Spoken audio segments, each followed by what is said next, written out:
Hi, my name is Jessica Thompson, and I'm going to be talking about why Puerto Rico should be a state. Since Puerto Rico is a U.S. territory, Puerto Ricans are not given the same rights as mainland citizens. Governor Ricardo Rosello stated in an interview, "Statehood is much more than just resources. Statehood is an equal playing field for U.S. citizens that reside on the island." Puerto Ricans should want to be a state because it would give them equal political power, it would benefit their economy, and it would help improve their health care. Statehood would give Puerto Ricans the same rights other U.S. citizens have, creating equal political power between the mainland and the island. They would receive 2 seats in the Senate and 6 House of Representatives to represent them in Congress. Sandra Lilly, editor for NBC Latino, states, "Can Puerto Ricans vote for U.S. President, Congress? Not if they live in the island. Since it's not a state, Puerto Ricans in the island don't vote in U.S. presidential elections and don't vote in U.S. congressional elections, though they do vote for presidential primaries. Statehood would give Puerto Ricans a voice in federal policies that has been long awaiting."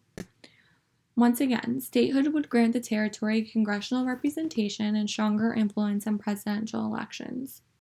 Given the lack of equal political power, Puerto Rico's interests are often not considered. Governor Ricardo Rosello said, "Because we don't have political power, because we don't have representatives, senators, no vote for president, we are treated as an afterthought. When it is time to vote, there is not accountability." This couldn't have been more apparent than in 2017 when Hurricane Maria devastated the island, and still there's damage that has yet to be touched. Equal political power would give the island the opportunity to receive the same benefits as the other 50 states. Additionally, statehood would also help Puerto Rico get through their long recession by boosting economics. Advocating for statehood, Gus Portella writes at townhall.com, "Statehood would allow the island's struggling economy to grow past a decade-long recession by allowing the territory the ability to pay down its debts and liabilities. Additionally, statehood would give investors new confidence in the future of Puerto Rico, which in turn would help advance the island's economy.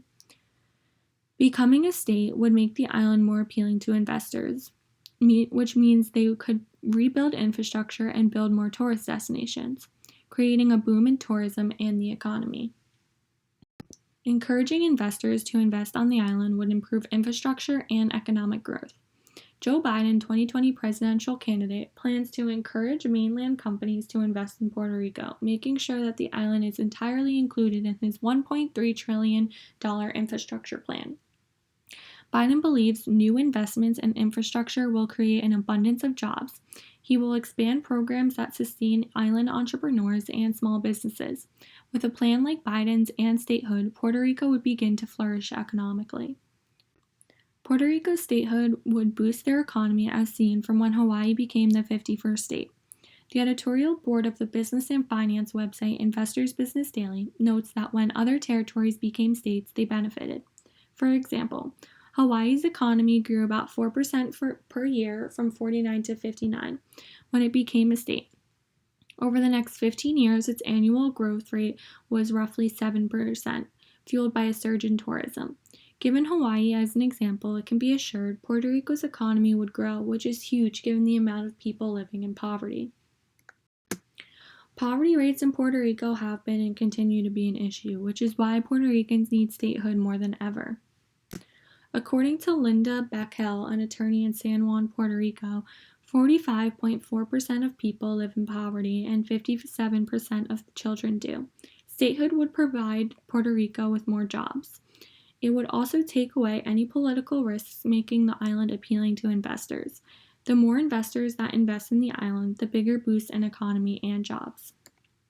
Statehood means Puerto Rico would enter an open trade market, meaning they would trade with alliances of the U.S. In the book Restoring Growth in Puerto Rico, Overview and Policy Options, it is stated, "In recent years, Puerto Rican exports have grown very rapidly.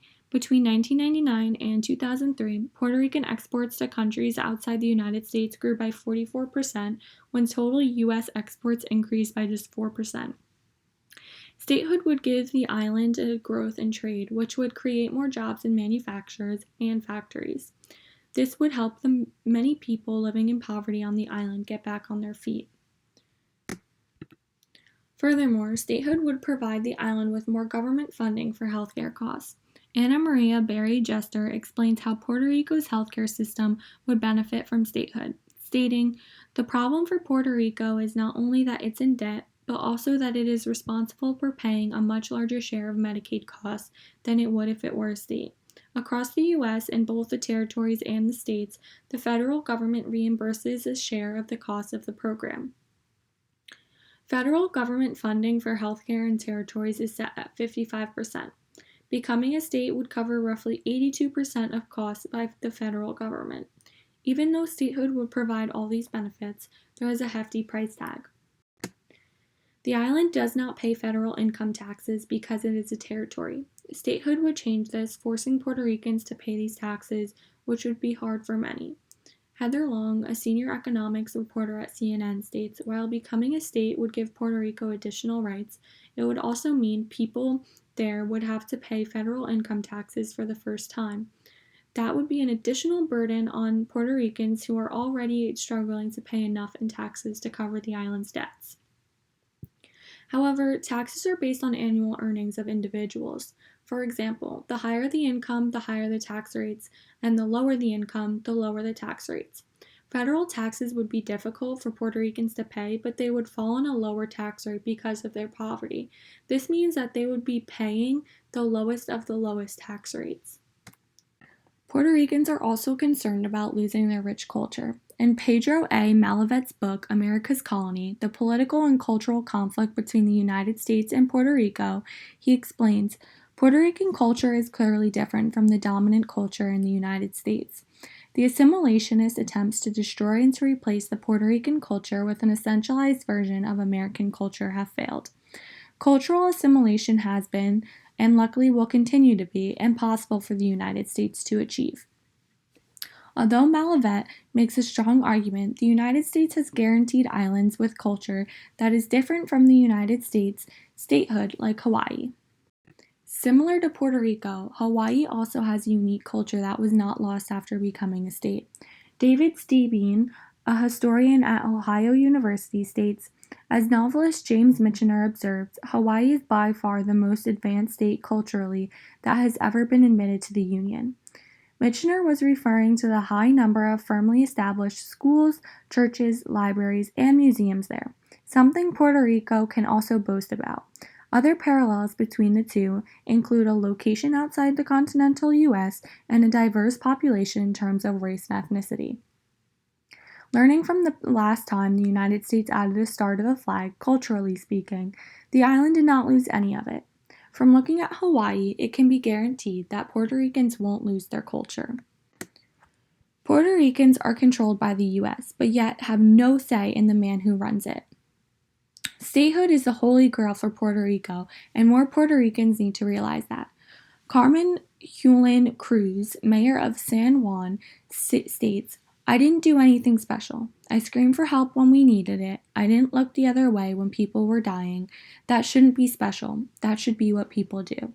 It is time for Puerto Ricans to take a stance and show the United States that they are not puppets that can be strung along.